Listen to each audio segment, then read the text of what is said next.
Hello friends, இது உங்கள் NSV kitchen. அனைவருக்கும் இந்நாள் இனிய நாளாகவே அமையட்டும். ஃப்ரெண்ட்ஸ், இன்றைக்கி நம்ம வீடியோவில் பார்க்க போகிறதுனா ஒரு சூப்பரான ரெசிபி தாங்க. காஃபி பிரியர்களுக்கான ரெசிபி. ஓகே ஃப்ரெண்ட்ஸ், அதுக்கு முன்னாடி நம்ம சேனலை சப்ஸ்கிரைப் பண்ணாதவங்க சப்ஸ்கிரைப் பண்ணிக்கோங்க. கூடயே பெல் ஐக்கனையும் கிளிக் பண்ணிக்கோங்க. அதுக்குள்ளே போகலாம். இப்போ நான் பார்த்தீங்கன்னா ஒரு 3 ஸ்பூன் அளவுக்கு கார்ன்ஃப்ளவர் எடுத்துகிட்டு இது கூட கொஞ்சமாக பால் கலக்கி நல்லா கட்டி இல்லாமல் நல்லா மிக்ஸ் பண்ணி வச்சுக்கோங்க.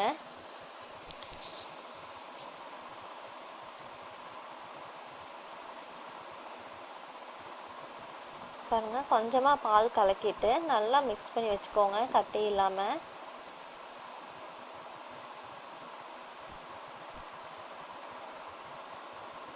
தென் இப்போ பார்த்தீங்கன்னா நான் 1 கப் அளவு பால் எடுத்திருக்கேன். ஸோ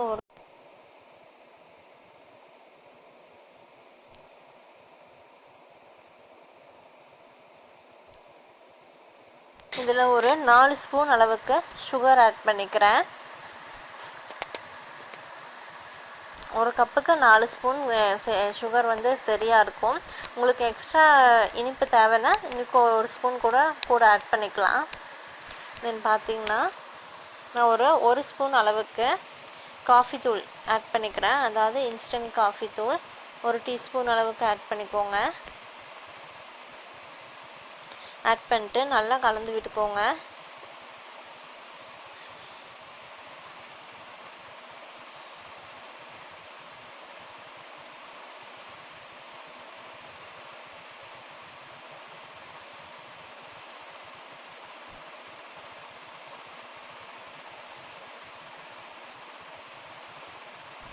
இப்போது இது நல்லா பால் வந்து நல்லா பொங்கி நல்லா கொதிச்சு வரட்டும்.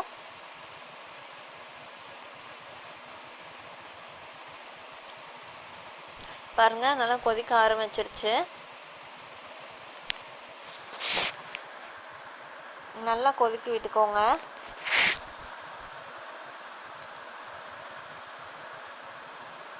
இப்போது இதில் ஒரு டீஸ்பூன் அளவுக்கு வெனிலா எசன்ஸ் ஆட் பண்ணிக்கிறேன்.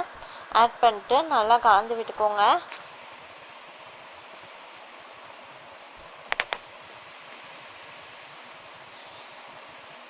ஸோ இப்போ 1 கப் அளவு பால் எடுத்தோம் இல்லையா, இதில் பார்த்திங்கன்னா ஒரு 1/2 கப் அளவு காஃபியை நான் தனியாக எடுத்து வச்சுக்கிட்டேன். பாருங்கள், 1/2 கப் அளவு தனியாக எடுத்து வச்சுக்கோங்க. இது வந்து ஆப்ஷனல் தான், உங்களுக்கு வேணும்னா எடுத்து வச்சுக்கலாம், இல்லைனா இது ஸ்கிப் பண்ணிக்கலாம்.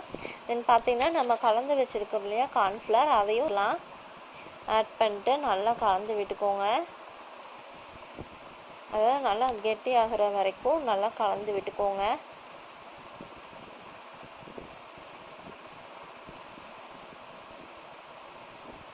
பாருங்கள், பால் எவ்வளோ திக்காயிடுச்சு.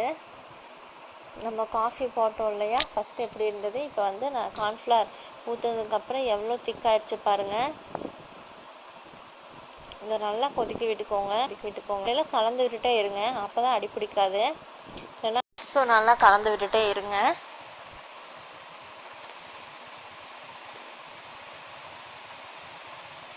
பாருங்கள், இது நல்லா திக்காயிடுச்சு.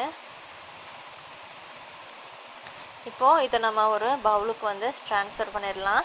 இது கொஞ்ச நேரம் நல்லா கொஞ்சம் ஆற விட்டுட்டு அதுக்கப்புறம் ட்ரான்ஸ்ஃபர் பண்ணுங்கள். லைட்டாக ஒரு 3-4 செகண்ட் விட்டுட்டு அதுக்கப்புறம் ட்ரான்ஸ்ஃபர் பண்ணுங்கள். பாருங்கள், இப்போ ஒரு பவுலுக்கு ட்ரான்ஸ்ஃபர் பண்ணியாச்சு.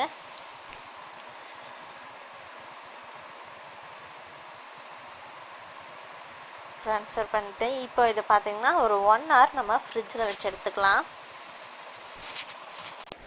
இப்போது ஃப்ரிட்ஜில் வச்சு எடுத்தாச்சு. இது பார்த்திங்கன்னா ஒரு ஜஸ்ட்டு நம்ம குப்பரை போட்டு ஒரு தட்டினா போதும், அப்படியே அழகாக சூப்பராக வந்துடும்.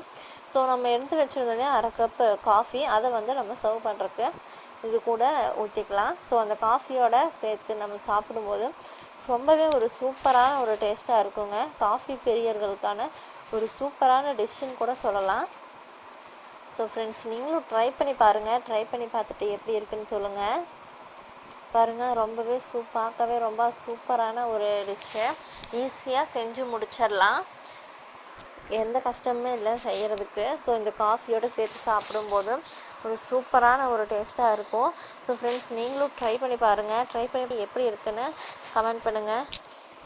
ஓகே ஃப்ரெண்ட்ஸ், இந்த வீடியோ உங்களுக்கு பிடிச்சிருந்துச்சுன்னா லைக் பண்ணுங்கள், ஷேர் பண்ணுங்கள் அண்ட் மறக்காமல் சப்ஸ்கிரைப் பண்ணுங்கள். தேங்க்யூ.